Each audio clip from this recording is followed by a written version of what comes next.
you put your foot on the dock, you could look down into the water.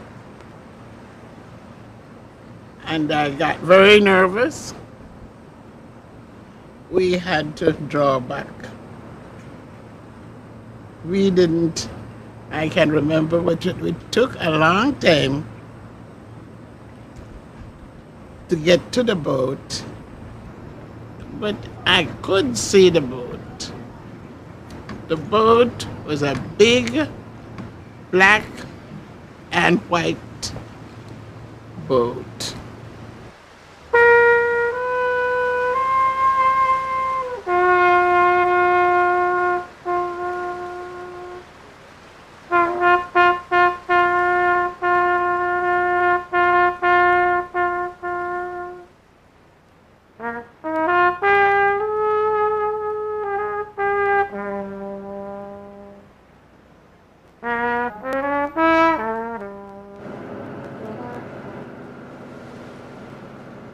Port Limon, Costa Rica.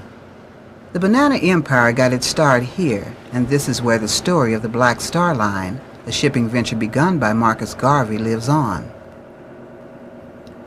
During the 1920s, bananas traveling these routes carried with them the black man's dream, a return to the Promised Land. Marcus Garvey came to Limon, and he wondered why the Negroes can't get together and one day form something. So he went around with a dream, a big dream. He had a dream that the Negroes could all work together, make their own steamship line, have their own factories, and go back to Africa one day.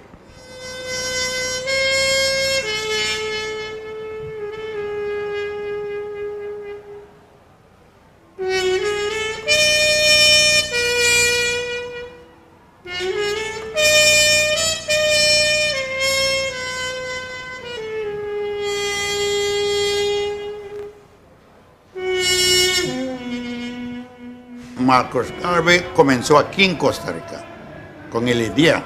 Marcus Garvey vino a Limón 3 veces. Incluso trabajó en las fincas bananeras. Se hizo como periodista también. Es que era muy inteligente. Yes, boy, this is the story of Marcus Garvey. Yes.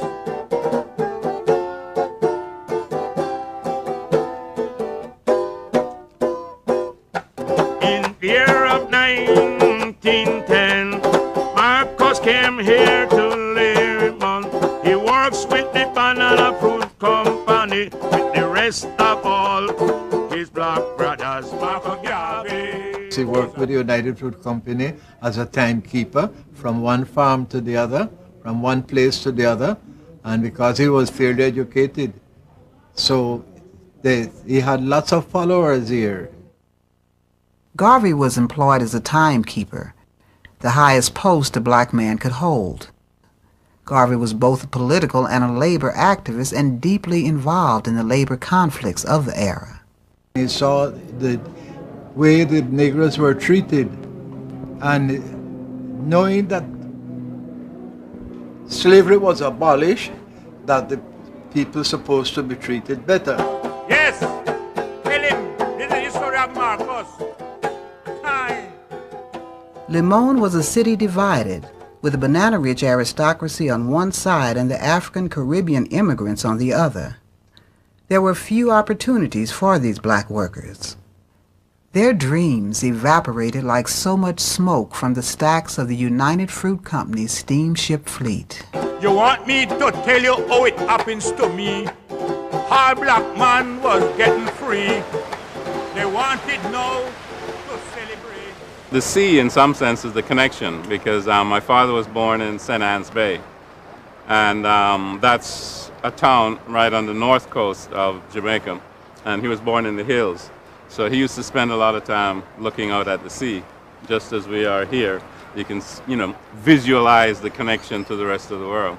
En las casas, en todas las casas, habían 2 fotos que no faltaban en la pared. Y era la reina Victoria, los reyes de Inglaterra y Marcus Garvey. Y este hombre siempre andaba vestido como un coronel. To me, as a child, he was a large man, but as I grew up, I realized that his physical stature was not big. He was about 5'4". He was somewhat heavyset, and the major characteristic about him was his presence.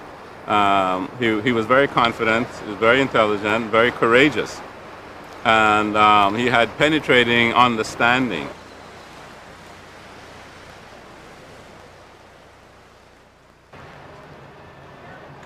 I just can't remember everything. But you could sing. If you sing it. I'll try to. But it's not as correct as when I used to do it when I was a boy, 26 years old.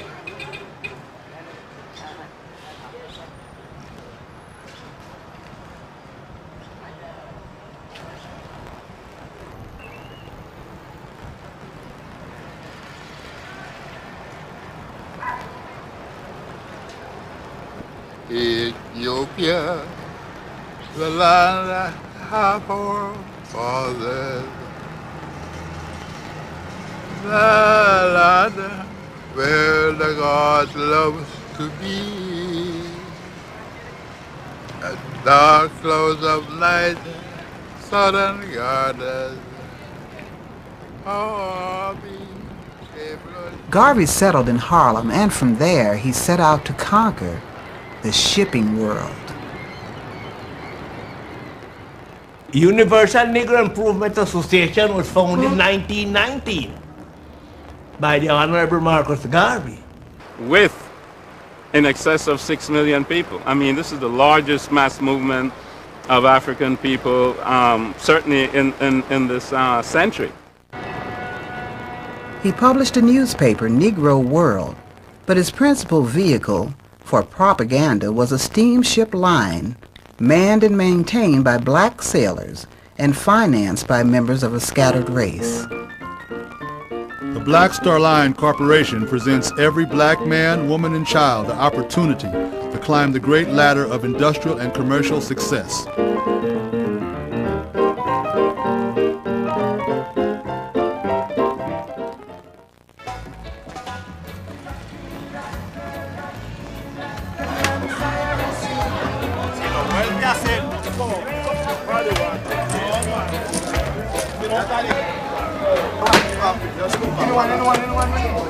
We don't remember nothing at all about the steamship company because we were children. Yes, You understand? And all the elderly, all my parents and other people that was there, all of them died out. So we could give no explanation of the ship. Because we can give nothing like that. Those are gone before well. Excuse me. ¿Aquí opera la Black Star Line? No, el Black Star Line no existe, se hundió, pero siempre queda la asociación. For some strange reason, Marcus Garvey's connection to Limon continues to live on strong. A building still called the Black Star Line lies like an anchor in the center of the city.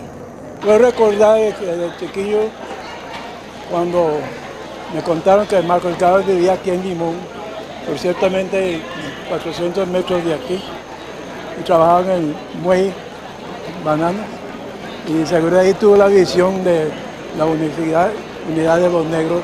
Lo que escuché al respecto de los barcos, de que venían, su finalidad era de llevar de nuevo a los negros hacia África. Pero por una u otra razón, o desgracia, el barco tuvo traspiés en alta mar.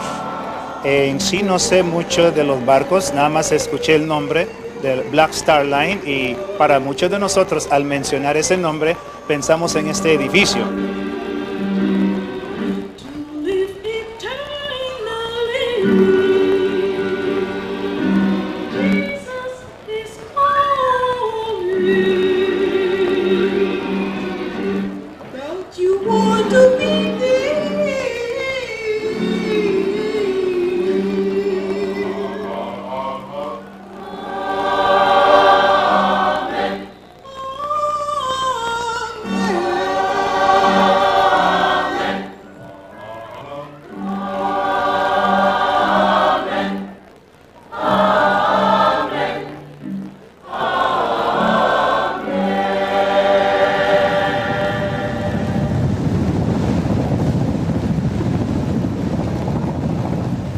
And then everybody start saying from door to door, "It's a boat from the Black Star Line. There's a boat from the Black Star Line." And everybody that heard ran out and started to run toward the dock to see the boat. Every day, Limon wakes to a bay filled with crews and merchant ships waiting to dock at one of its piers. So why so much fuss over one ship? What made it so special?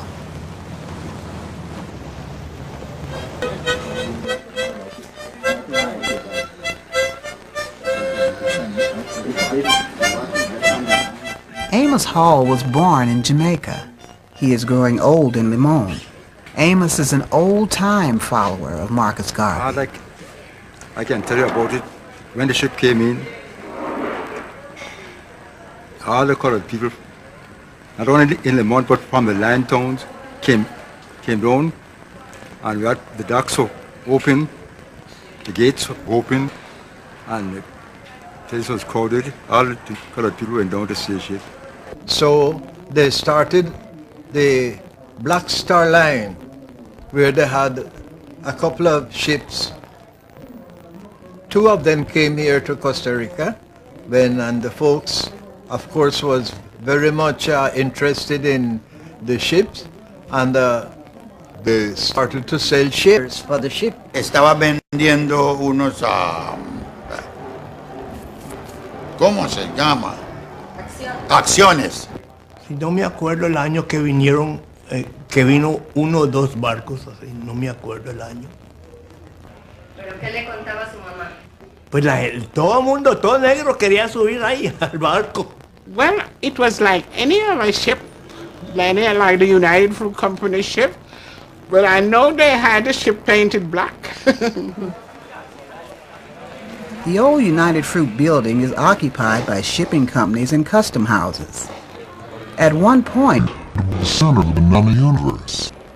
Today it is a fading reminder of Limon's heyday, which ended quickly. Just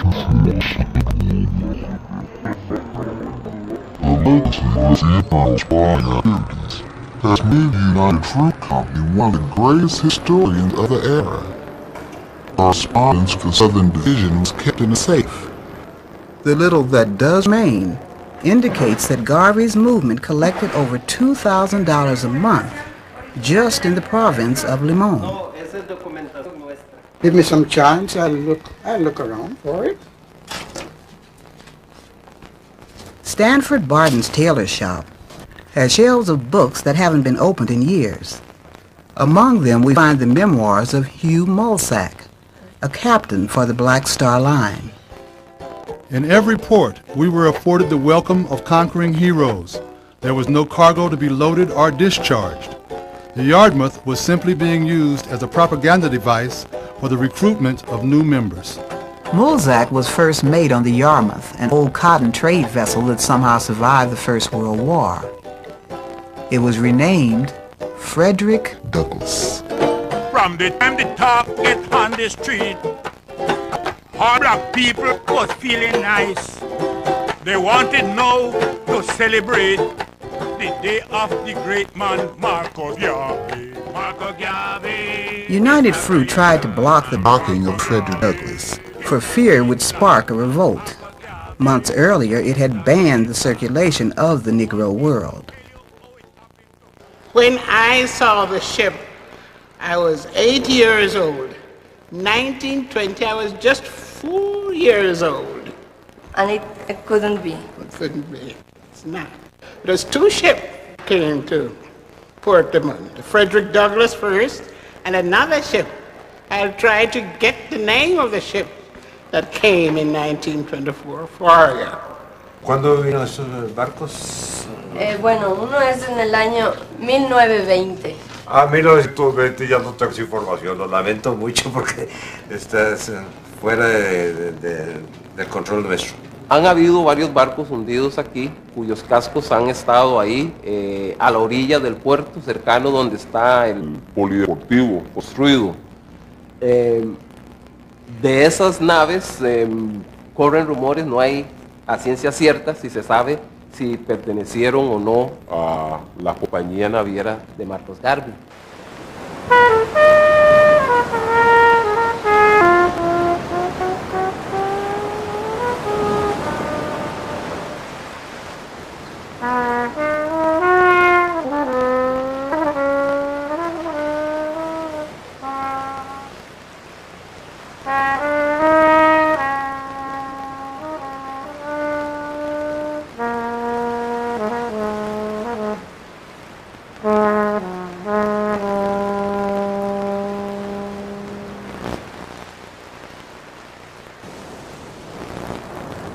I'm African.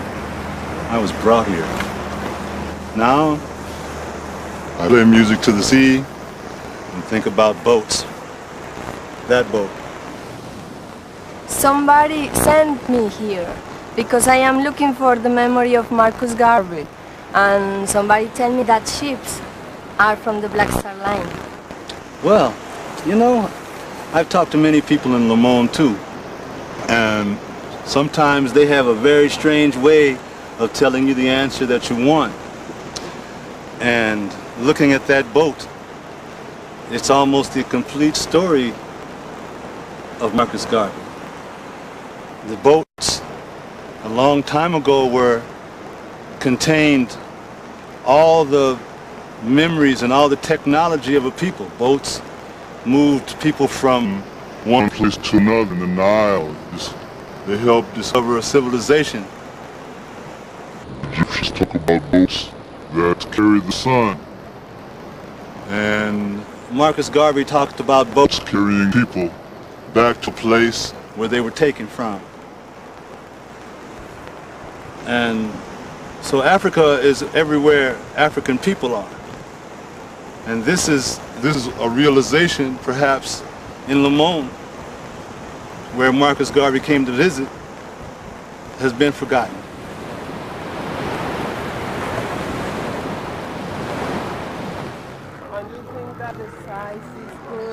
Oh, the size is fantastic. I mean, 80 years after Garvey began his political and maritime odyssey, his son returns to the starting point and finds this building. Liberty Hall, UNIA, Black Star Line. Or simply, as it's most commonly known, the Blacks. He's the man. Yeah, he's the right guy to see. Okay. Step right in. Okay, I don't know about the camera. Okay, it's a pleasure meeting you. How are you? Yes, all fine. But this is another young man. You couldn't. A barber, Alfred King, has been custodian of the building for over 50 years. King and 14 other UNIA officers have preserved the memory of an adventure most have forgotten. I'm impressed. I hope so. What's supposed to impress you more? Your father started here. Yes, I'm impressed by that too. Father started here. 1910. You better believe it. Before you were born. Before I was born. This is what's left of the story. The part that's still afloat. It's what everybody celebrates. Garvey walks these halls. Who's that guy there? That's your daddy. From the days of Marcus Garvey, who took the Negroes from slavery, and from the time the Negroes get free, they say to hell with Marcus Garvey. Oh boy, sound him, man. Oh, yeah. The Blacks is the heart of the city. Everything happens here. Weddings, baptisms, graduations, funerals. The place is full of political and romantic passions. Black man can't live in unity. From I was a child, this puzzling me. Why black man can't live in unity? Alfred King is a man of the night. He is called Carnival Father. He has been the president of the Le Monde branch of UNIA since 1948. Y nos dijeron que uno quería vender la asociación. Y yo y Mr. Sinclair y otros jóvenes entró a calmarlos. El presidente ahí cerraba las puertas a la gente. Se puso como dictador. Tuvimos que pelearlo para entrar ahí. Y ahí empezamos. Cosas culturales, cosas que podemos hacer por los miembros, ayudarles y a enterrarlos cuando se muere. Varias veces hay entierro y no hay plata. Yo tengo que asumir todo. Entre los socios nos echamos Vernon plata. Sinclair's work and style are different. Pero este es un arte. Sinclair is UNIA's vice president. He inherited his activism from his parents. Ay, ay. Estoy clavado hasta que estoy resentido ahora con mi raza. Peor con la juventud. ¿Por qué? Y hay pues que no asisten, no contribuyen con el causa. Ahora solo es bailar ellos, bailar nada más. Y dígame, ¿cuál es esa causa? One God, one aim, one destiny.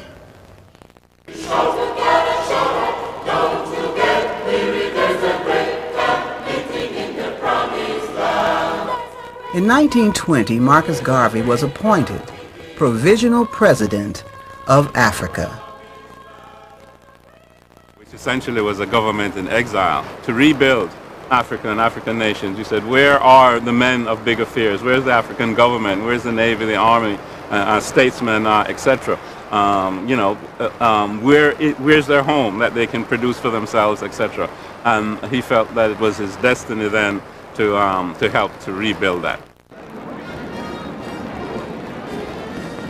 25,000 delegates from the Americas, Africa, and the Caribbean met in Harlem to demand civil rights for 400 million black men and women. Their slogan was, "Rights are not asked for, they are taken." One of Marcus Garvey's mistakes was when you speak about back to Africa, when he could proclaim himself President of Africa. Of setting up himself, well, he didn't set himself up, he was voted as Provisional President of Africa, is not some sort of act of buffoonery. He was President General of the Universal Negro Improvement Association and of the African Communities League. And he was Provisional President of Africa. That was the title that he had.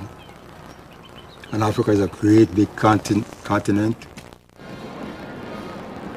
Garvey created the Universal African Legion and the Black Cross Nurses in the hopes of freeing Africa and starting a colony in Liberia. That was the plan, that all the Negroes would go back to Africa, and the Black Cross nurses were nurses prepared for any emergency. But they never did go to Africa. And they never did serve here. Here, they were only prepared.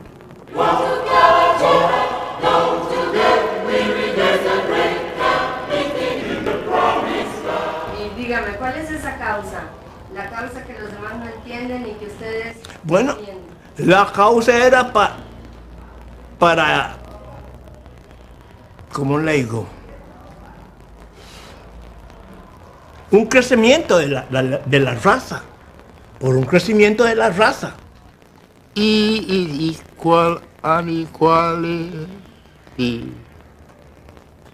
Why you but now we all are free? And then we'll spell out together Marcus Garvey forever. G-O-G-O-G.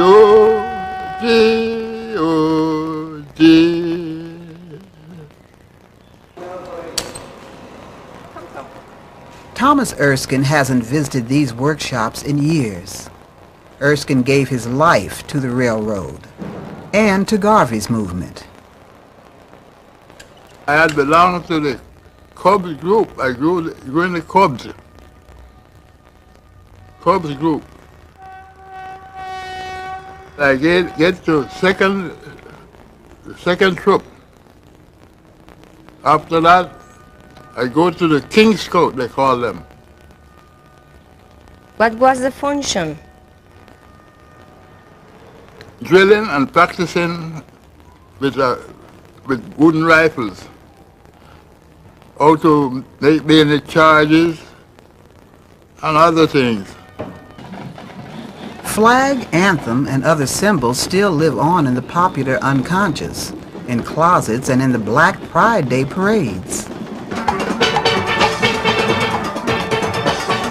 With our swords and shields in hand, we will down the overland, where we fly across the red and black country. We will never get dismayed if the devil is in the way. We are traveling on to Ethiopia land. Up, you mighty race. Fue la frase que movió al mundo entero. Marcus Garvey va a ser el hombre que decide meterse a la historia africana.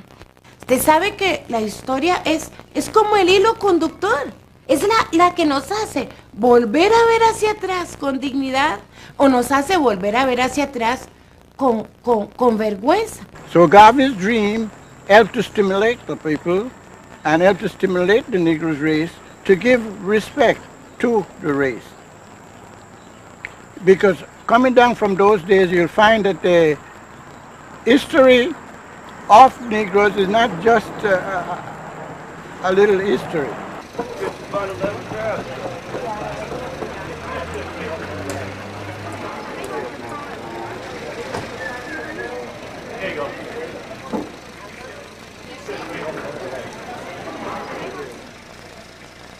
In Limon, history decomposes like a fallen tree in the tropical forest. It fades quickly as its protagonists disappear. The same happens with the groups that are supposed to preserve history.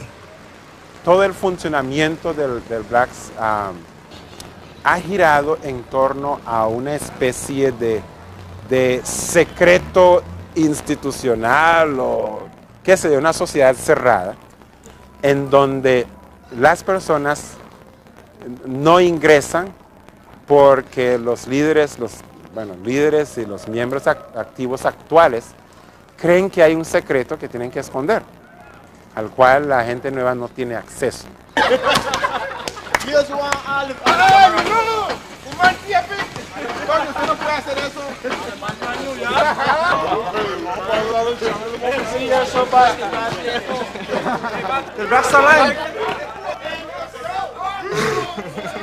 De una u otra forma todos tenemos que ver algo.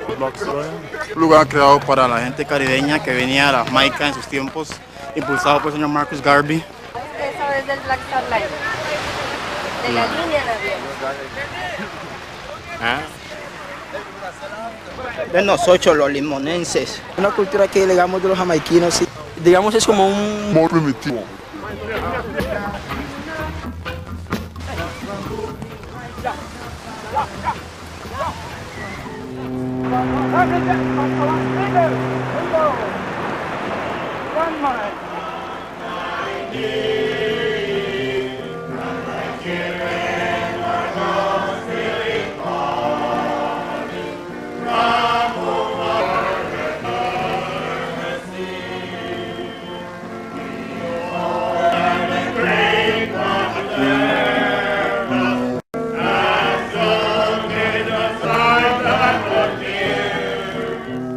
There is a mystery to this story, to the people's loyalty to the place, to the UNIA, to what it once represented.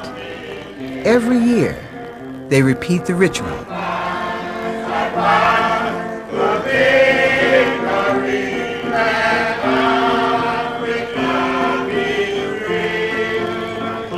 They are the keepers of a lost ark, the keepers of certain dreams. In their own way, they preserve the legacy of their founder. Some misunderstands the group. Of a speech by our leader, Honorable Marcus Garvey, before he died. This tiny group keeps alive the hope for a utopia that once moved millions. King and his 14 fellow officers have their own reasons. It was founded and preserved to remain. Because I am black and I want to see my black people exist. Marcus Garvey leave it here for us. So we are standing on it, and we will stand until we die. All the black people in Lemon are right down. We once were standing on our legs here, but not again.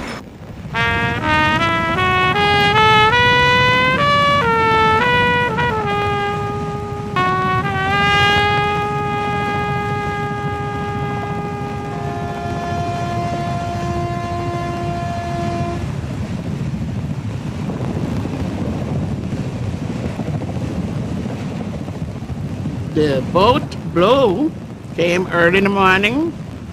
Most of the people stayed on the docks looking on the boat. The boat was very beautiful. Everybody was very excited. My grandmother couldn't run so fast because I was afraid of the boards, the two boards in the dock. Don't be so close together so you could look down into the water, and I was very afraid.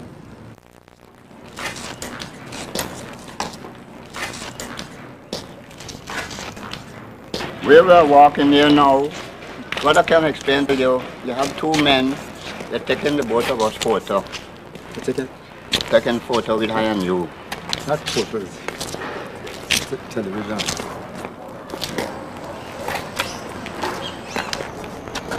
Caribbean Ocean. Yes, I'm right beside you. In 1921, Garvey began a fundraising tour of the Caribbean to fulfill his dream, to buy a transatlantic steamer, a mother ship to bring his people back to Africa. Right back to Africa, all black man, boy. Yes. Garvey aroused euphoria in Cuba, Jamaica, Panama, Costa Rica, and caused deep concern within the United States State Department. In the year of 1921, Marcus was making plans to take back home. Are you keeping? Take back home all of the black man. Take them home back to Africa. Where we lived when I was... Sylvester Cunningham, teacher of English and music, has played in all the churches of Limon. He is the oldest surviving member of Garvey's movement in Costa Rica. You live the same house, in the same house? This house. We lived in the same house. Oh, and I remember that Marcus Garvey lived for a couple of weeks in the center room on top.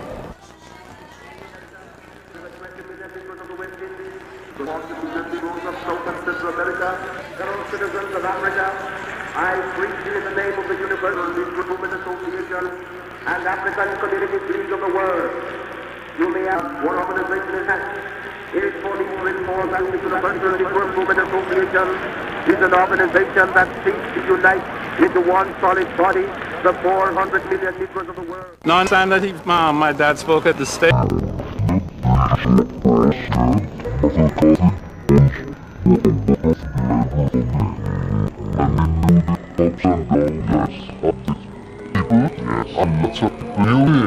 So it was a happy reunion. Mr. Cunningham was telling me about his, not so bad. when he was a little boy of 6. I was a little girl. And Marcus Garvey came in 1921. Yes, yes. You was at what age? I was a little girl guy. When was that? When did you... That day. That's right. But when was that? What year? I couldn't remember now. Okay. You know how old I am now? 89. 89? Mr. Cunningham, what's your first name, sir? Benjamin Sylvester. Ah, good British man. Mine is Julius Winston. You are what? I'm Julius Winston. My brother is Winston Dooley. The English like those big names, you know. Garvey was at the height of his career. However, it was the beginning of the end. The United States government began to persecute him. In Costa Rica, United Fruit received him as a statesman. They sent special trains to bring people to his speech. Stop in Martina and Baltang to give the good news to all the black men. One of the Negroes that was sick was absented. Every Negro was there. En 1921, cuenta mi abuelita, ¿verdad?, que hubo tantísima gente en esa plaza pública que me acuerdo muy bien que ellos lo compararon, usaron el símil de que había más gente que en la arena del mar, que nunca antes nadie había logrado reunir tantísima gente en Limón que cuando vino Marcus Garvey. That it was a vast conflagration of people who came along just to see Marcus Garvey. From its offices, the Banana Company followed every step of Garvey's visit. They wanted to win some favor with the workers in this period of constant strikes and labor unrest. The stages of the era now are empty.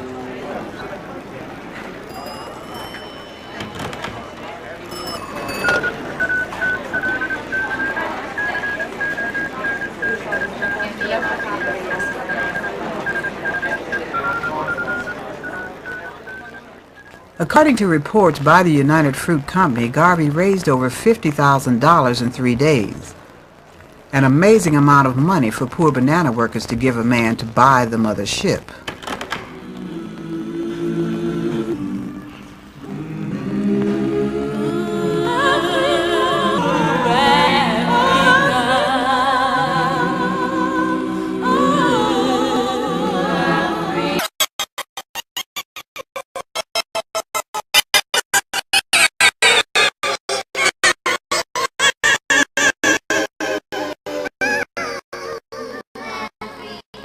We stood for a long time outside, looking on the boat, everybody talking, and sometime after, some men came out of the boat and started to march, and everybody marching behind them to hear what they say.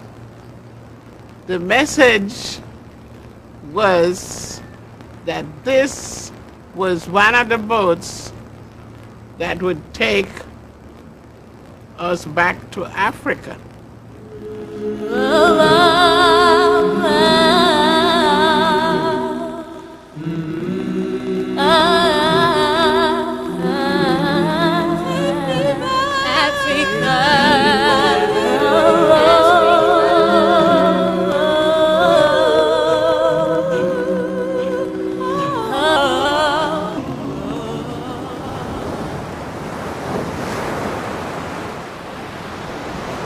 That boat, when it began, had a very bright future, came from a place that was advanced in all its technology. But something happened, the weather changed when man or machine didn't expect it, and it ended up there. Maybe just like the dreams of Marcus Garvey, ended up there. But we're here now, and we're talking about the memory of Marcus Garvey.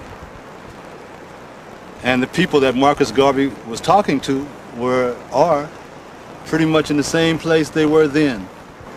But something happened in the weather. Something changed, and the boat sank. The plans were very good, but Marcus Garvey, he wanted to do everything at one time.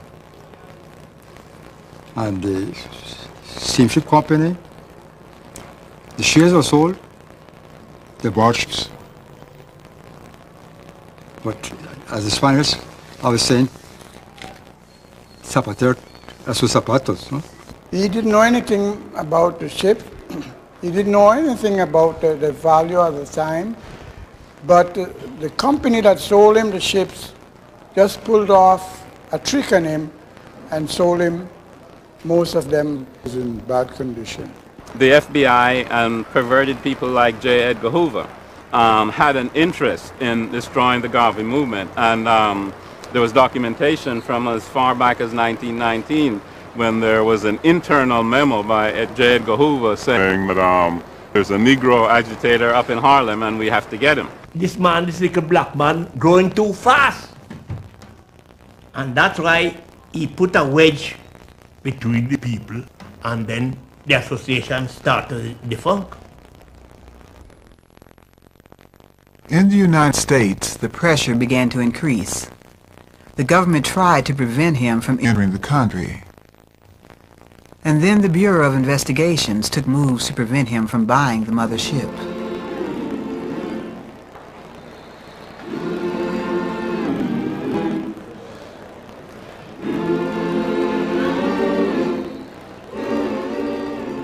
I father bought 3 shares, one for my brother, one for my sister, and one for myself.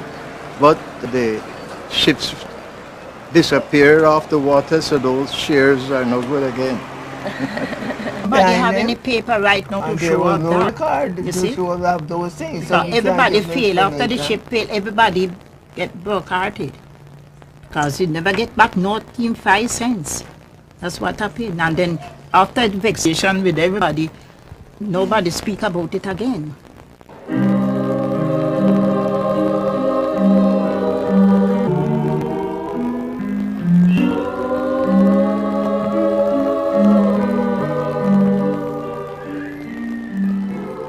Garvey was arrested in 1922 and accused of selling tickets on a ship that did not exist. Advance, advance to victory, let our free soul be free. Advance to meet the foe, advance to meet the foe with the might of the red, the black and the green.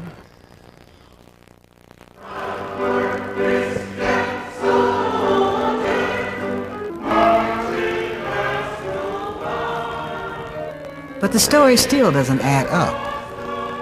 And another ship that came in 1924. If Marcus Garvey had been arrested 2 years earlier, and the Black Star Line went bankrupt at nearly the same time, then where did the ship come from that these old folks say they saw? One. So many, but I could remember one. The first one, because I was in town, was General G. W. Hotels. You saw that ship? Yes, I was a girl's guide. She was in the Black Star Line. Yes, was a little girl, but my mother and father, they put me there. I was girl's guide at the time. Mrs. Sarah, do Hello? you remember the chimney of the ship? Yes, it was 3 colors, the red, the black, and green. It was a modern ship. Well, it was built, they said, in Germany.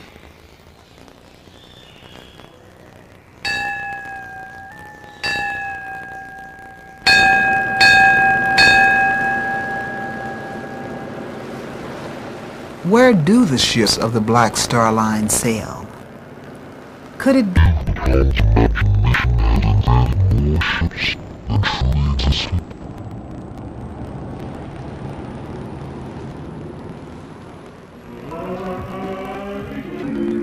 Nos está avisando en estos momentos información.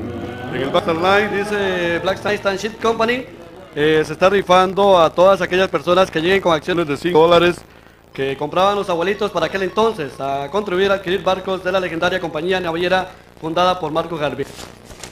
Mr. Cunningham searches for the shares that his father bought. But like everything else in old Le Monde, they have disappeared. This fellow here. This one is dead. This one is dead. This one is dead. This one is me. This one is dead. Just these 2 are up here are alive. My brother and myself.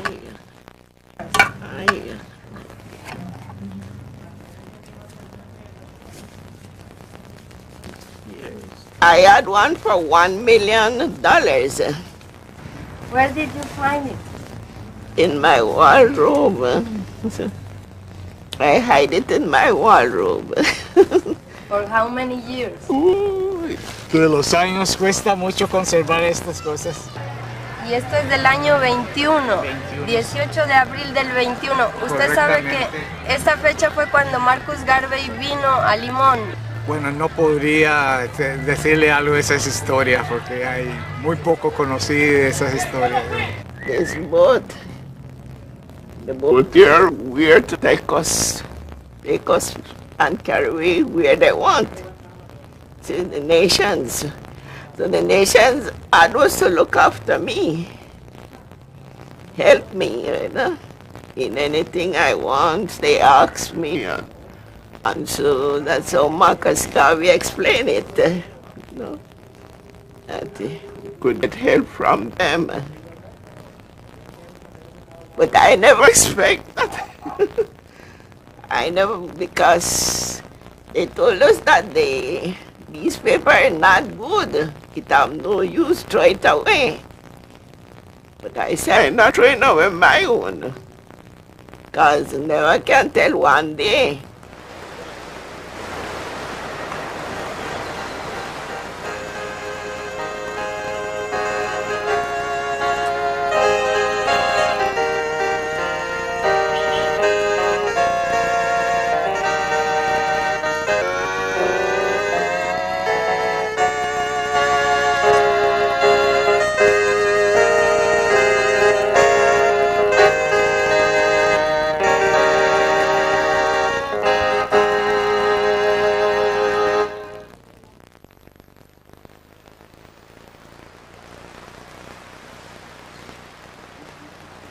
Everybody talk about that one day the boat would come back and they would talk more about going back to Africa.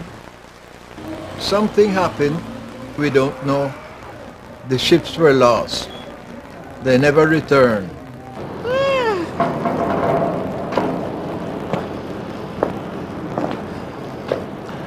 I cannot walk and talk. Yeah? I cannot walk and talk. You still nervous? I'm still nervous. Don't be nervous.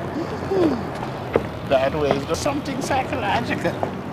That's because they... It's better floor now than when it... Than formerly. Than formerly. My grandmother brought me to see the ship. Well,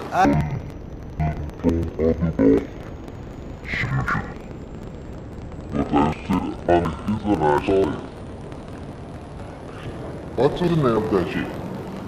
It's just Nationality because they had just about 2 ships. But it was a good sized ship. Seems like I'm seeing better than you. But you are hearing Yes. better than I.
Wheresoever you go throughout the world, the black man is discarded, is ostracized, is relegated to the lowest in things, social, political, and economical. This therefore suggests a problem and one that must be solved.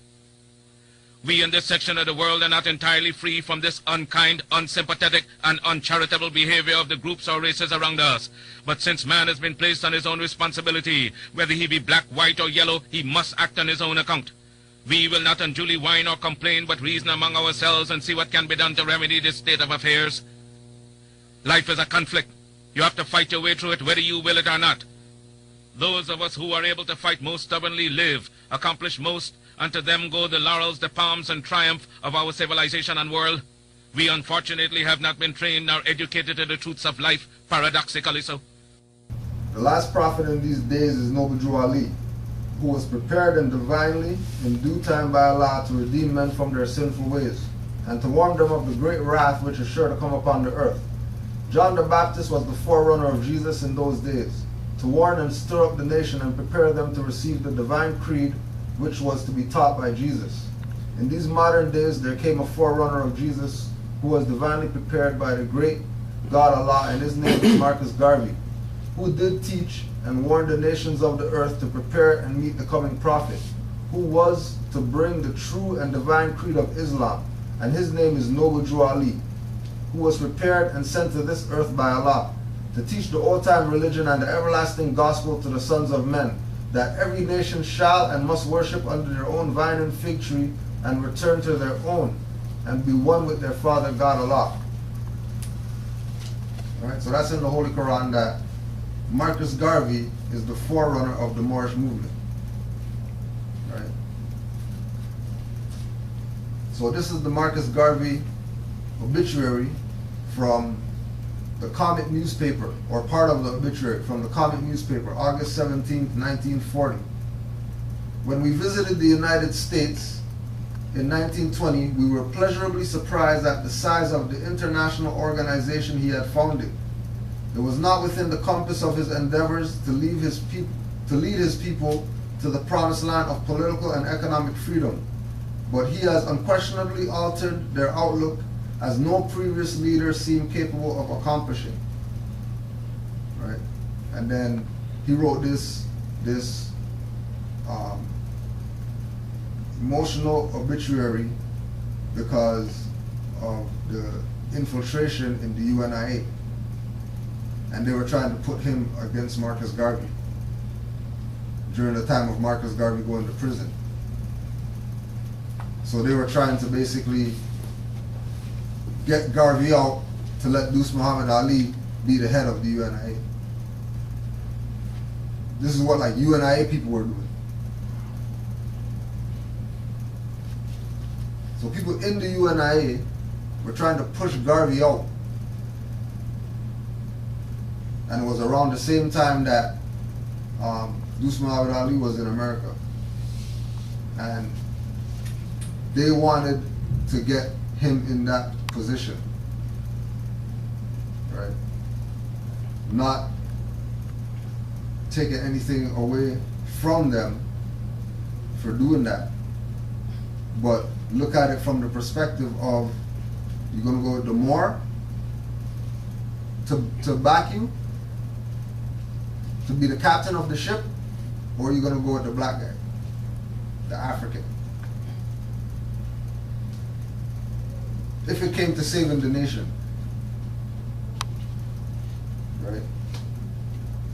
They should have did it personally and showed him, yo, like, you're not the man for the job. Like, we respect you and we honor you and we, you know what I mean, appreciate everything that you did, but you're not the man for the job. Like, there's a man that's for the job, right? And if they brought that to him, and Garvey was sincere in the liberation of his people and have no ego or nothing, he would have gladly stepped down and let the Moor lead the organization, because he already has a track record, which is what we're not going to deal with today. The fact that Deuce Muhammad Ali's track record goes back to like the House of Commons in England. This is a Moor walking around in a fez in the House of Commons. One more right? When we go through some of the people that he had contact with when he was in the United States, it's like, you guys still don't want this? Here's a Sudanese Egyptian. Sudanese Egyptian coming to America to push Islam as a Moor, wearing a fez and all that. Just like Elijah Muhammad used to wear, just like Noble Drew Ali wears, wearing suit and tie, just like how the Nation of Islam looks. Right? Yeah, his track record is, when you have to get the book, that's how serious it is. And this is just one Moor. Like how much other Moors that we never heard about that were walking around in those times. Because no way that there was just this one individual with a fez walking around. 2011, and we at least have 2 people with fezzes in there. Right? So it's all about pumping the book, because I don't want nobody to say that, oh yeah, you know, these guys made a DVD of my book and I'm not getting any money off of it. Go buy the book. If you're watching this on YouTube or on Facebook or on whatever, support the book. Autobiography of Pan-African and Afro-Asian Activists by Mustafa Abdul Wahid. Deuce Muhammad Ali. So philosophies and opinions of Marcus Garvey. Independence of nationality, independence of government is the means of protecting not only the individual but the group. Nationhood is the highest ideal of all peoples. So Noble Drew, Marcus Garvey told him that's about nationhood, because he's the forerunner of the prophet. And what else is he going to talk about? People could say whatever, that oh, he's not talking about nationhood. He talked about unity only amongst our own or whatever. Okay, it's still nationhood. But you can't be a nation with no status. You can't be a nation in absence of a free national name. Right? If we are to believe in the divine injunction, we must realize that the time is coming when every man and every race must return to its own vine and fig tree. And that was in the Circle 7. And then Garvey was quoted as that's being his quote.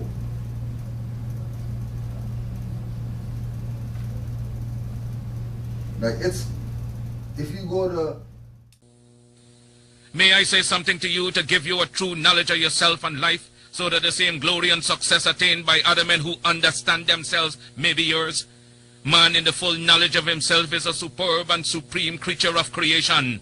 When man becomes possessor of the knowledge of himself, he becomes master of his environment, the captain of his own ship, the director of his own destiny, the accomplisher of his own ends. Man should understand himself because man is full of knowledge, and this knowledge is a gift of nature. When Mother Nature created man, she deprived him of nothing. He was given the faculty of understanding all things around him. This faculty for understanding has not been taken away from him. None of his senses have been taken away from him. So there is no excuse for the black man in lacking the knowledge that man is used to beautify the world and produce all that he needs for his happiness and civilization. Thank you very much. At this moment in time, I'd like to also introduce another brother. Brother Klein is one of the young men in this community who has been bringing awareness to our ancient heritage here in this part of the world. Many people don't know this, but blacks were already in North America. We didn't all come via the slave trade. In fact, in 2006, bro, I invited a gentleman here. His name is Dr. Umar Shabazz Bey. And I was surprised when I realized this is a black man just like you and me, who born in Mississippi, right? He says these people have always been here. And in fact, during the International Day of Indigenous People, they went to Geneva, Switzerland to acclaim their territorial rights. And what happened is when America purchased the French Quarter from Napoleon, they annexed the indigenous territory. They just reached over, grabbed it, and controlled all of it. And so they went to the United Nations to affirm this sovereign identity. And Brother Klein, he's going to speak to us about Noble Drew Ali, whose relationship with Marcus Garvey goes back to the time when Marcus Garvey was in prison here in America, and the Moors, who would call themselves, worked to liberate him. So I'm going to ask you to give a hand for Brother Prime as he comes and just shares a little bit of this history with us.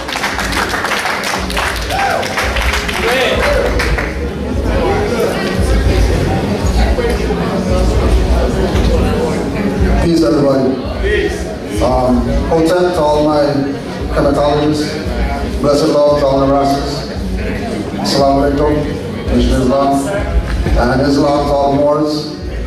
What we wanted to do, and what's up to everybody else, if you don't belong to any denomination or group or anything like that. We've been giving honors to Marcus Garvey all day, and it's good for us to do what Marcus Garvey says and canonize our saints, since he's recognized as such to us.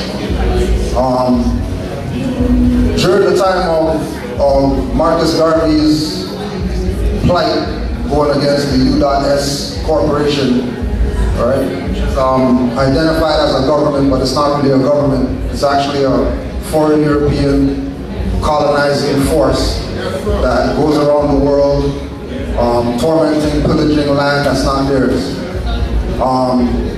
They took the position that they're going to make Marcus Garvey out to be a criminal, right? They're going to use mail fraud, things like that, to try to get the people's faith away from what Marcus Garvey was really teaching our people. And what Marcus Garvey was teaching our people was that we have to gravitate toward nationhood.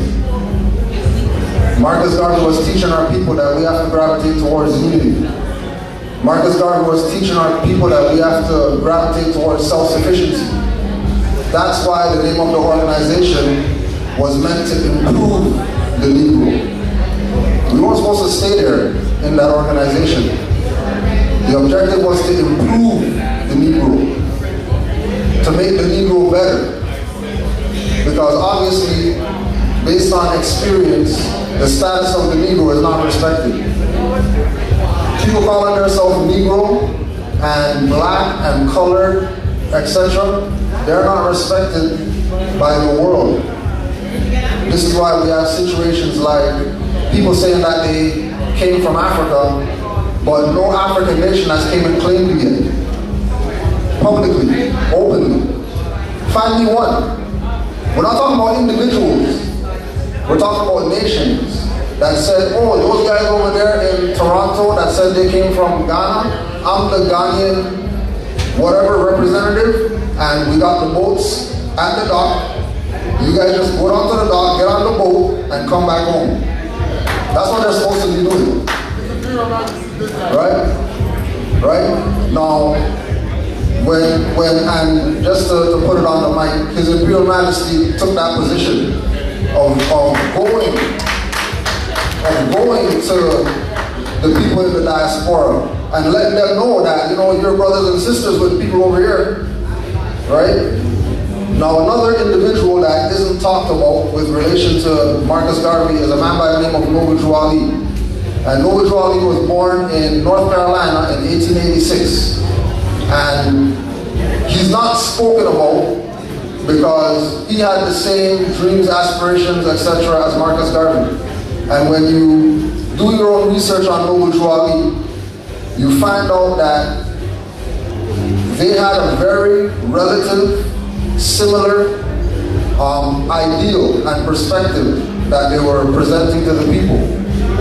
And two things that I wanted to read just to put on the record with regard to this connection is a postcard that was sent from Noble Drew Ali to his wife, Pearl Ali, right? And this is in 1927, right before Marcus Garvey got deported. And right before President Calvin Coolidge issued,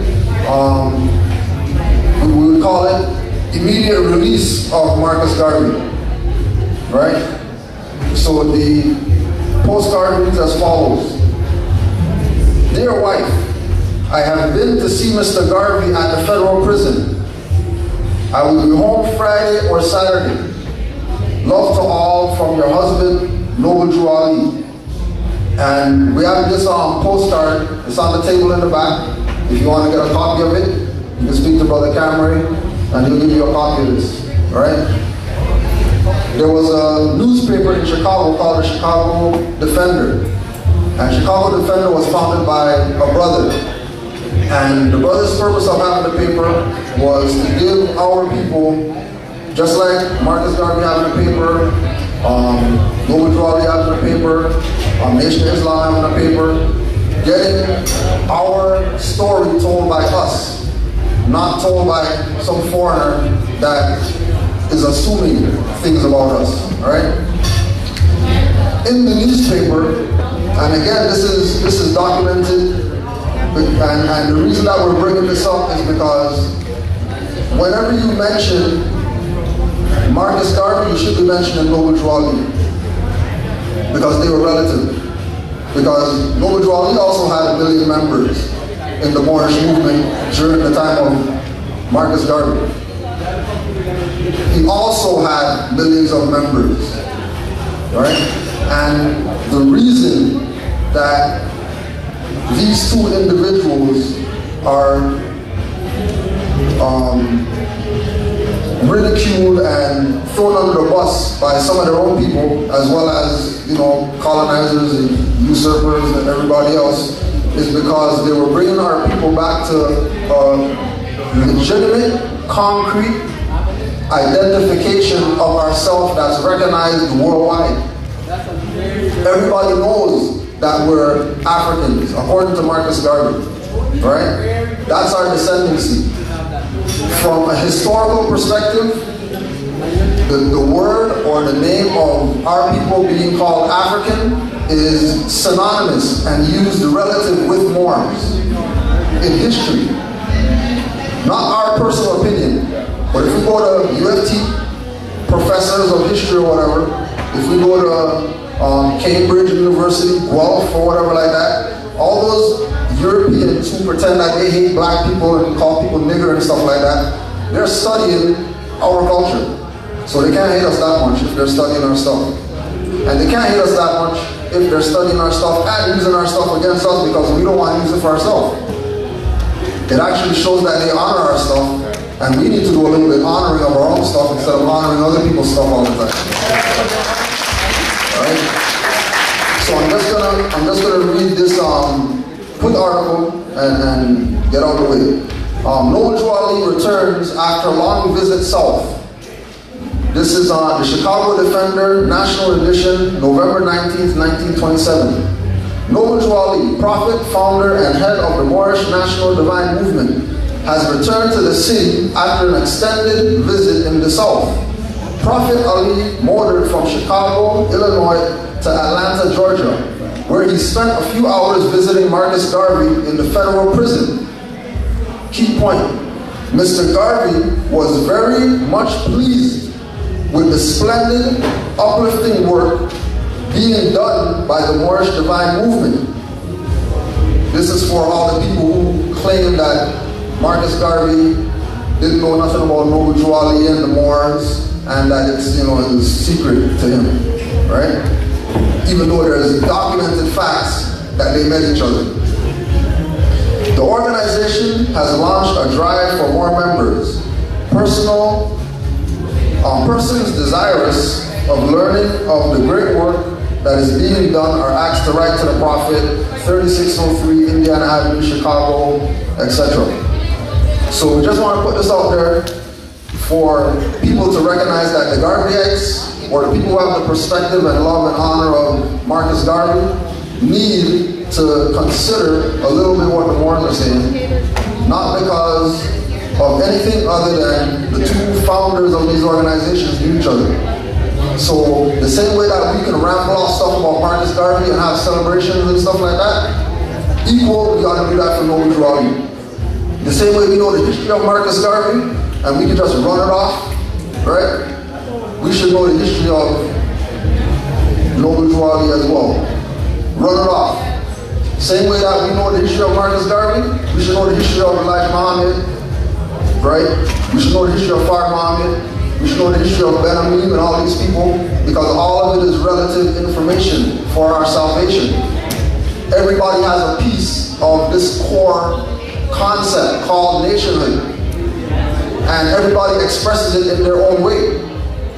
But it doesn't mean that we got to be against each other because of these different concepts, right? It doesn't mean that because, you know, the sisters are dressed how they're dressed in their traditional, according to their studies, that, you know, somebody else is going to look at them different when we have the same complexion. We're all family around here, and we don't treat each other like family. We treat each other like we all belong to different groups, and then we have to acknowledge each other based on our group. It's not a group. If we talk to, same thing like Brother Simba was talking about. If we go to Chinese people, and there's a Chinese event, all of them say that they're Chinese. They're not saying, well, no, we're at a Chinese event, but then we're Christian Chinese, and then we're Muslim Chinese, and then we're Buddhist Chinese, and then atheist Chinese, or whatever. They recognize themselves as who they are. So the objective, even if you don't want to acknowledge yourself as quote unquote Moors, right? We should highly consider recognizing ourselves at least as indigenous, and get rid of the Negro, black, colored, African, and all that stuff, and just say that we're indigenous. Because we're actually the real indigenous people of the world. Everybody knows that. But if we don't say it, if we don't acknowledge our indigenous culture, then nobody else will. This dude's interesting. James Wormley Jones was an African-American policeman, World War I veteran, and FBI agent. Jones is most widely known for being the first African-American FBI special agent. Jones was appointed as the first African-American special agent on November 19, 1919 by the Bureau of Investigation Director A. Bruce Bielski. Jones was assigned to the new section of the Justice Department created to track the activities of groups perceived as subversive. His work there is under the direct supervision of J. Edgar Hoover. Right? So, November 19th, 1919, there's this brilliant idea that anybody who's against the European perspective, status quo, like, they're subversive. And we need to infiltrate it and then destroy it. Because it's going to change the people's mind frame. It's going to get them out of their dumbed out mind state. Regardless of what school of thought it is. Because every school of thought that we say is a school of thought was infiltrated. Like every one of them. Infiltrated and buried. Things change, people don't even know what's right from wrong. Because of infiltration. Right? So this is a tactic that they use. So during this time in the FBI, Jones served in New York and Pittsburgh. In New York, he was assigned to infiltrate the Universal Negro Improvement Association under the leadership of Marcus Garvey. Although he was seeking evidence of subversive activities during the Red Scare of 1919, Jones' work led to the arrest and trial of Garvey on mail fraud charges. Right? So this is directly around the time that they were trying to get Garvey out. Right? While conducting his surveillance, Jones adopted the code number 800 for his reports. He apparently knew that his clandestine role was not well concealed. During a March 1920 speech at the UNIA Liberty Hall, he took special pains to point out to the audience that he was indeed of African ancestry, although he had the appearance of a person of Caucasian or European ancestry. Nevertheless, he engendered the trust of the UNIA leadership to such an extent that he was able to gain responsibility for registering all incoming correspondence. So the agent was the mailman. Right? the agent, like the FBI agent, infiltrated such a deep level where he was receiving all the mail. Everything that comes in the mail has to go through his hands before it goes to anybody.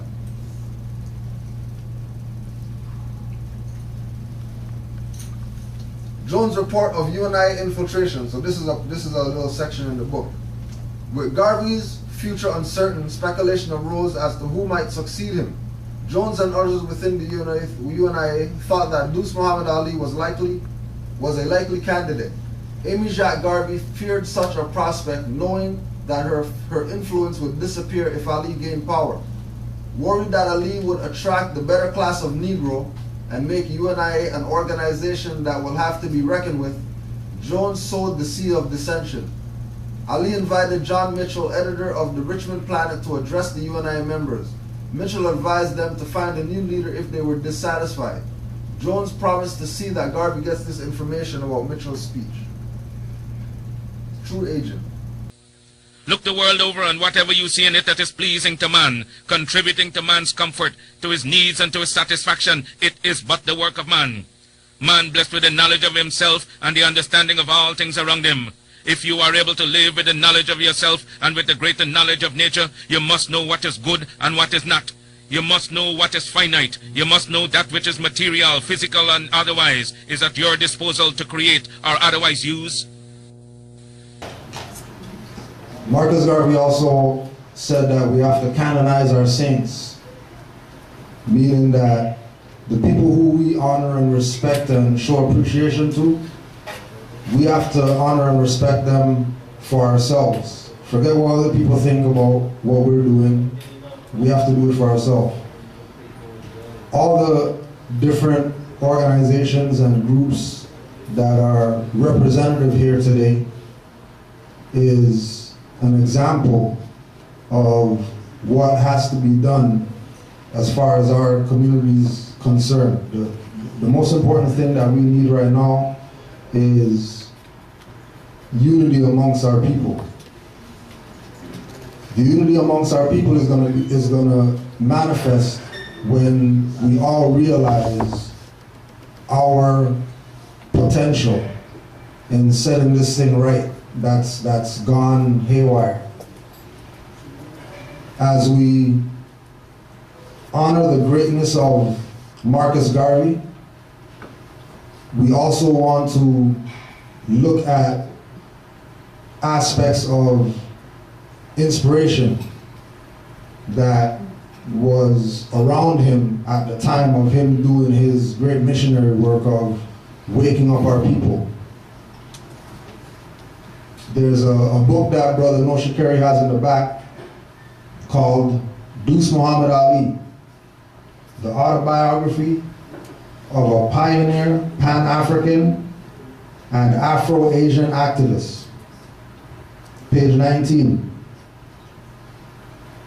With the help of his old friend John E. Bruce, Deuce was able to earn a living as a lecturer and also by writing articles for the Negro press.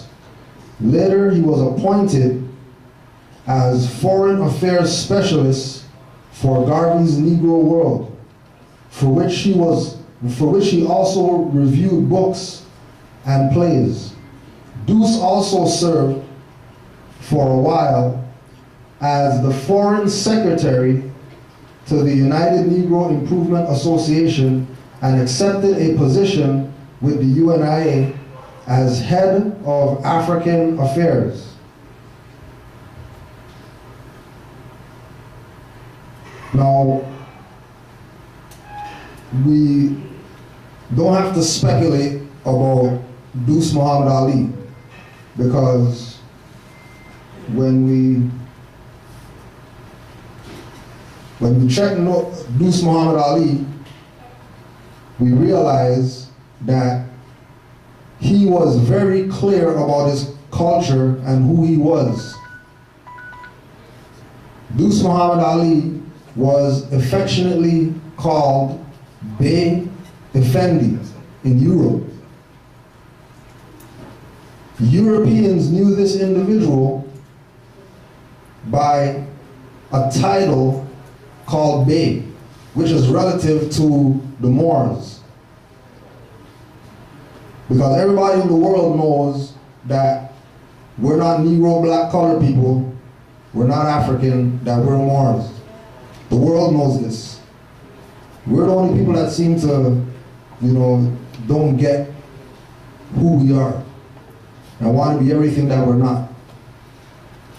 Deuce Muhammad Ali is a Sudanese Moor. That's what he's identified as when you research him. They don't call him a black man. They don't call him African. They recognize him based on his national origin. He's from the Sudan. And he was recognized as a Moor. And anytime you look up Deuce Muhammad Ali, the only picture that you get is this one. They know the pictures of him in existence. The only picture that they have of Deuce Muhammad Ali is the picture of him wearing his national headdress, the fez, which didn't come from Masons, it didn't come from Turks. This is our ancient culture. Now, when we consider that this individual was working directly with Marcus Garvey, the fact that he was working directly with Marcus Garvey and there was no argument between them or anything like that, the only argument that came was when the infiltration came. And people were trying to say that he was trying to take over the UNIA. And it's all in the same book. When Marcus Garvey made the statement about coming here and meeting, all these so-called black scholars and, working with them and doing all these things with people who he honored, he learned about them through Deuce Muhammad Ali.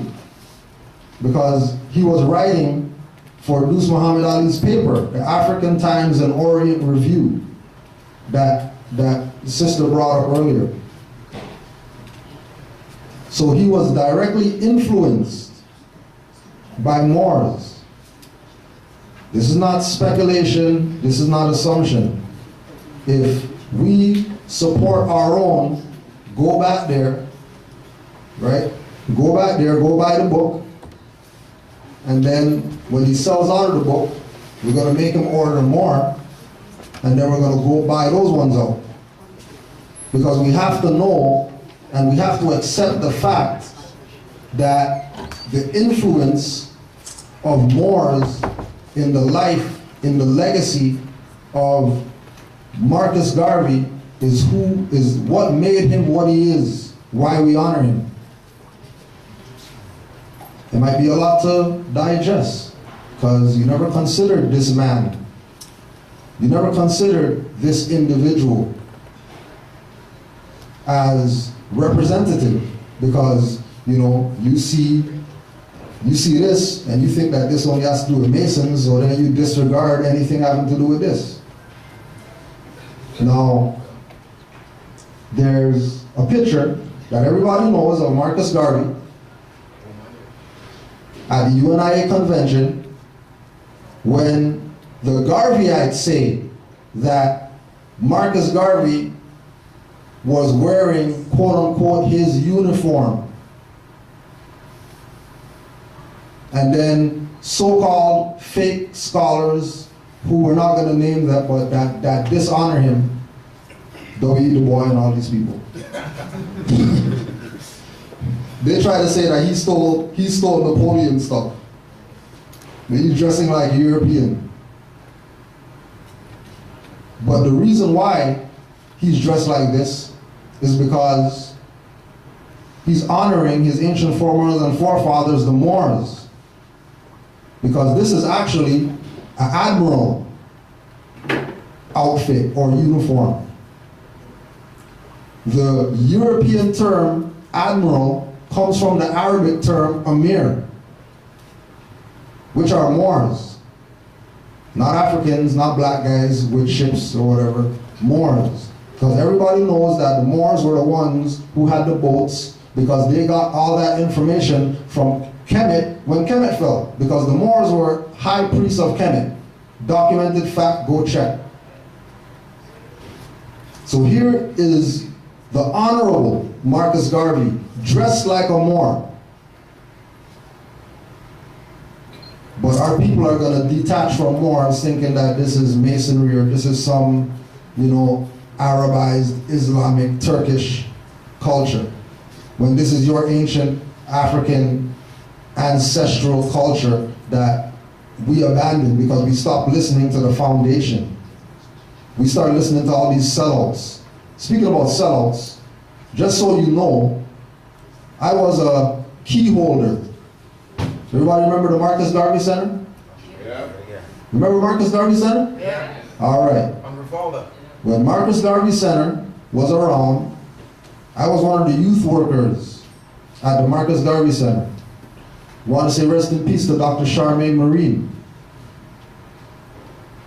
who Garveyites killed. Because I was there, and I'll tell you that Garveyites, sellout Garveyites, were the ones that stressed her into a goddamn stroke. Garveyites, not Europeans, Garveyites, people with red, black, green stuff, wearing their stuff and all that stuff, talking about let's have domino tournaments to make money for the Garvey Center. I was there. Domino tournaments. These are Garveyites we're talking about. Yep. In order to bring in finance for the Marcus Garvey Youth and Leadership Center, they were doing domino tournaments. Second to that, what they were doing was once a year, they have their little politician crap where they let their little, you know, people who have so-called political positions in Toronto put their hand in their ass and use them as puppets under the name of Marcus Garvey. Oh yeah, and I'm sure they didn't tell you that they got the building for $1. And that they lost the building to some Sri Lankans who right now have some temple or something up there. That they've been there since the Garvey Center stuff, and then all those people who were so-called Garveyites back then, where they at right now? How come they're not up in here or whatever? Because they did their job.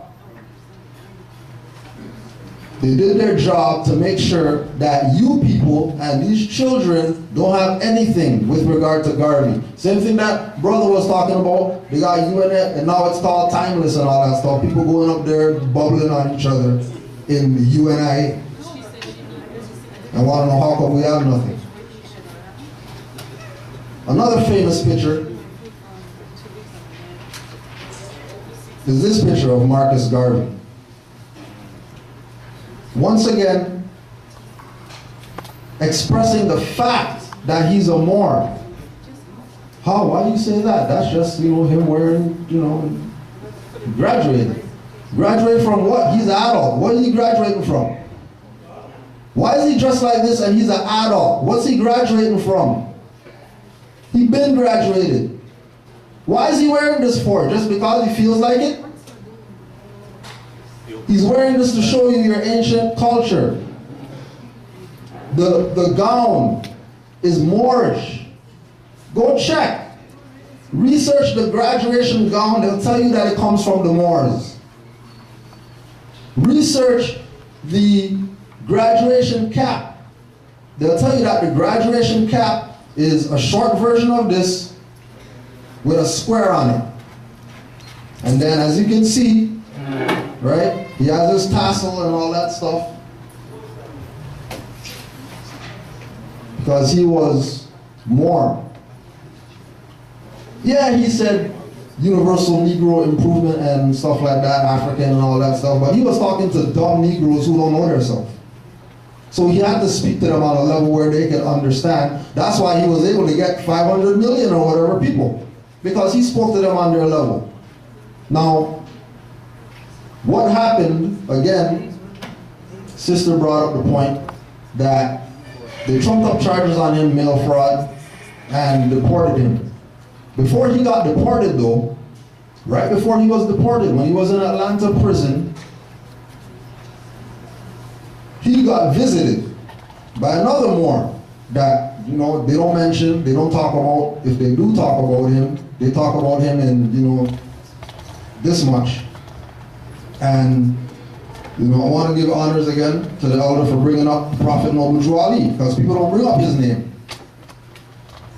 Because he taught the people the truth about their nationality and birthrights, that they were not Negro, black, and colored people, because once you classify yourself as Negro, black, and colored, you are under the jurisdiction of whoever colonized. As soon as you say, I'm black, all right, they already have a plan for you. Because these people that we say are the enemy, they are not dealing with emotionalism. They're dealing with documented historical facts that, or documented historical actions that put them in the position that they're in right now. The position that they're in right now is based on, and if you want to go write this down, research it so you can know what these people are doing to you. Spanish Inquisition, which was Europeans kicking the Moors out of Europe. Right, again, Europeans, Moors again. The doctrine of discovery, which Pope Francis just recently, going around the world, Pope Francis just came out and said, doctrine of discovery, anybody who's following that, your position is dissolved right now. This is the Pope, who is all these so-called colonist people's leader. He just went to Philadelphia, Independence Hall, and talked about human rights and how people have human rights and we have to respect people's human rights and all this stuff. This is the Pope. Don't forget, all the Rastafarians, don't forget, you know, we already know Pope kissed the ring of His Imperial Majesty. We know Pope kissed the ring. So we know that the Pope is subordinate when it comes to Asiatic people. He is not some superior to us. The Queen, we know that the Queen is the one that said, we're going to stop calling these people Moors in Europe. We're going to start calling them black. And then we bought into that. But we're not supposed to listen to the enemy. Why are we listening to the enemy and have the enemy renaming us and stuff like that? So Drew Ali went to go visit Marcus Garvey in 1927 in Atlanta prison. There's an article that you're going to find online from the Chicago Defender newspaper, a paper that was founded by a brother who was a member of the Moorish Science Temple of America during Noble Drew Ali's time, and he reported on everything relative to Moors in Chicago. Chicago Defender. November 19th, 1927. Noble Drew Ali returns after a long visit south. Noble Drew Ali, prophet and founder and head of the Moorish National Divine Movement, has returned to the city after an extended visit in the south. Prophet Ali motored from Chicago to Atlanta, where he spent a few hours visiting Marcus Garvey in the federal prison. Mr. Garvey was very much pleased with the splendid, uplifting work being done by the Moorish Divine Movement. That's for all those people who want to put out in their lectures or whatever like that, that Marcus Garvey didn't know about Moors and didn't know about Noble Drew Ali, and you know, there's no relation between them, but they'll never tell you about that article from 1927 to show you that Drew Ali and Marcus Garvey were like this. There was no separation. There was unity amongst them. How do we know that there was unity? Because in Philosophies and Opinions of Marcus Garvey, which is also at the back, that you can go over there, get the Philosophies and Opinions, right? And then when he sells out, we're going to make him get more, and then we're going to buy those out. Because all these people that we consider leaders have presented the facts to us, and we continue to follow sellouts. Anybody from Nation of Islam in here? Okay, so those guys are sellouts, because they should be up in here. Because Elijah Muhammad, his parents, all that stuff, they were part of UNIA. They were Garveyites. Well, how come they're not up in here? Too busy being Scientologists. Too busy selling out Chicago. That they got Moss Miriam and all that stuff, and Chicago is the highest murder capital or whatever. Clearly they're not doing their job. Because they have an obligation to the people. There's no way that Nation of Gods and Earths is in here, whose foundation comes from Nation of Islam or whatever, and NOI is not in here. That's a fraud. If you devote as much time studying Marcus Garvey than the amount of time attempting to persuade me that you do, you would be aware of this fact. This is page 268 in Philosophies and Opinions of Marcus Garvey. That's in the back. Just go get it. Keep in mind that Marcus Garvey's position was to make us recognize that we're a nation. His theme of his lesson to his people was, you are a nation, nationhood, always, you know, in this arena, in this concept, that nation is what it's about for us. But he did something after they deported him, and he wrote a letter to the Garveyites with regard to his application for a pardon. He wrote a letter from prison for the Garveyites that they don't even talk about the message that was in that letter. But we're going to talk about that right now so you can have a clear perspective as to what Marcus Garvey wanted you to do and what he wanted you to connect yourself to if we're going to be doing something worth doing something. All right, so quickly, page 268. Thomas Jefferson might not be worthless. When the measure of their tears shall be full, when their groans shall have involved heaven itself in darkness, doubtless a God of justice will awaken to their distress, and by diffusing light and liberality among their oppressors, or at length by his exterminating thunder, manifest his attention to the things of this world, and that they are not left to the guidance of a blind fatality. Because the Negro is not happy and will never be happy until he is restored to his own nationality. Because the Negro is not happy and will never be happy until he is restored to his own nationality. Our nationality is not black, our nationality is not Negro, not colored, and we're not Africans, because Africa is a continent and people do not come from continents. Our nationality as dark-skinned people is Moors. And that was the lesson that Noble Drew Ali went and taught Garvey, which is why before he got deported and he wrote this letter, they got him out of the country immediately. Because if word got out to these 50 million people that they're not Negro, black, colored people, they're actually Moors, that's when the real revolution would start. If we leave America and go over to the east to Japan, they will be telling their fellow citizens of Japan of the wonderful accomplishments of the Japanese people, proving that man is moving onward as time moves on.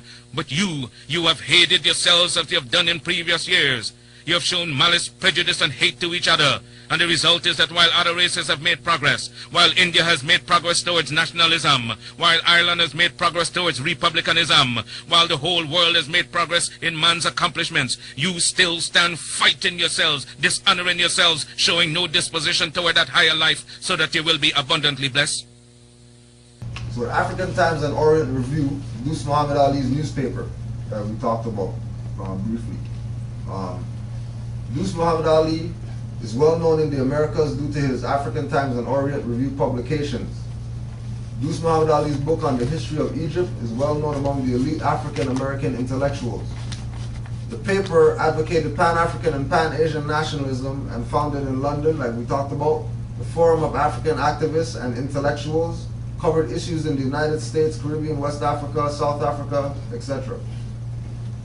Marcus Garvey worked at the paper. So Marcus Garvey worked with Deuce Muhammad Ali.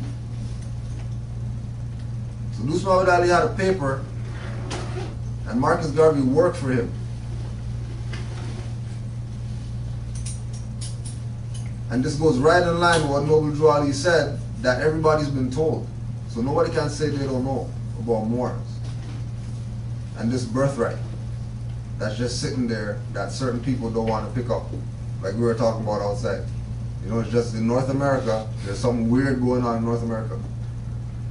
The water. The only place in the world. It's the water. You know, right? The only place in the world where the water makes people just brain dead.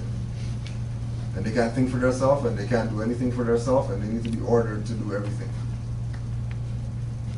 Especially people who are of so-called quote-unquote African descent or coming out of slavery people or black people or Negro colored people, Caribbean people, Brazilian, Indian, whatever they want to call them. All these dark-skinned people that have different textures of hair and different features and whatever, but all of them have brown skin. There's different shades of brown, right? Are all relative. And Deuce Muhammad Ali and Marcus Garvey are relative, just like humanity is relative. And you never heard, you go ask a Garveyite, they're not going to talk about Deuce Muhammad Ali. The name's not going to come up. This is Garveyite, I'm saying. Like red, black, green, black power. They're not going to talk about Deuce Muhammad Ali. When he's the inspiration of Garvey doing whatever he did, that they're repping. Right? So Marcus Garvey worked on the paper between 1912 and 1913 and was heavily influenced by Deuce Muhammad Ali. When Deuce Muhammad Ali came to America, he worked for Garvey's United Negro Improvement Association. His profound knowledge of African history led to his election to membership into the Negro Society for Historical Research and later to the American Negro Academy. So remember that the prophet said everybody's been told. So the Garveyites got told already. So now they're saying that this Moor, Deuce Muhammad Ali, was elected into membership into some Negro thing. He was elected membership. Why? Because he knows that he's not a Negro. Why is he going to join that? But if you want to bring me in, yeah, I'll help you out, no problem. It's not arrogance. It's, I'm not Negro, black, colored. Like Prophet Noble Drew Ali's been telling you guys that. Before he was Prophet Noble Drew Ali, when he was Professor Drew, the Egyptian adept, telling people that they're not that. Then this man's coming all the way from Egypt to get elected membership into their Negro society. He's not going up and walking and joining it. They're saying, Deuce Muhammad Ali, please join our stuff so we can have some credibility. Opposed to them just abandoning the whole Negro thing and moving on from there. Because Moore's right there. In America, came all the way from Egypt to tell you, but we don't recognize our own messiahs and whatever that we have right in front of our face. Like C. Freeman talks about people who just walk past Noble Joali, didn't know who he was. Don't even know who this guy is. Wearing a fez, just walking down the street, and you don't stop asking that question like, yo, who are you? So reflect and think that you were created for some purpose other than exhibiting malice toward your neighbor or fellow men of your own race. What a pity it is that we cannot stand united without a written law. There is no written law compelling other races to stand together. They are brought together by the gentle touch of nature. The unwritten law of nature causes them to stand together on all occasions. So wheresoever you find them in the field, that one gentle touch of nature causes them to stand together, if need be, die together. But with the black man, you can preach to him from the pulpits. You lecture from the platforms, from the byways and the hedges. The spirit of cooperation, but he will not cooperate. You talk to him gently, you try talking harshly to him, he still will not cooperate. The result is that he falls prey to those who understand themselves and walk through the world making you their serfs and slaves. The Negro people know about the Moors. This is the point that I'm trying to make. The people who say, I'm Negro, and they stand that and they want a capital N to make it legit. Okay, here's your capital N. Now it's legit. Now we could say that we're Negroes. Those people there know about Moors. And Moor looks just like them, but they're going to call themselves Negro and have a Negro Society for Historical Research, but ask a Moor to be elected into membership of that. Ali contributed articles on African issues to Garvey's Negro World, heading a department on African affairs. The Garveyite hymn and its Islamic wording in the first stanza: Father of all creation, Allah, omnipotent, supreme over every nation, God bless our president. This is Garveyite. I don't hear any Garveyite talk about that they're Muslim. But the Garveyite hymn in the first stanza talk about the Father of all creation, Allah. That's how deep the sellout goes. Right? There's a reason why we're in this position as so-called Negro, black, colored people. All of it isn't the white man did something to us. Majority of it, 80% of it is our own ignorance to facts that are presented in our face every day and we don't want to pay attention to it. We must acquire the higher knowledge of life. Black men and black women, will you get the knowledge that the white man has that causes him to be leaders and masters in the world? They are not gods with a peculiar source for understanding the world around them. They have only given expression to the knowledge of their humanity and been able to use and conquer all to their satisfaction and glory. And that is why they are always greater than you in every community that you find them. Isn't it strange that wheresoever the white man is found, he takes precedence over you? Why is that so? Answer that for yourselves, black men and black women. Wheresoever you come in contact with the white man, you always have to go down in defeat before him. Whether it be in England, in France, or in America, you always have to go down to the white man, and yet he has 2 eyes, 2 feet, 2 hands, same passions, same senses and feelings as you have. Your feet are not put on opposite sides, now your hands turned around the other way. But it's because you fail to use your will, your knowledge, and your mental faculty to the point where you will enjoy life around you.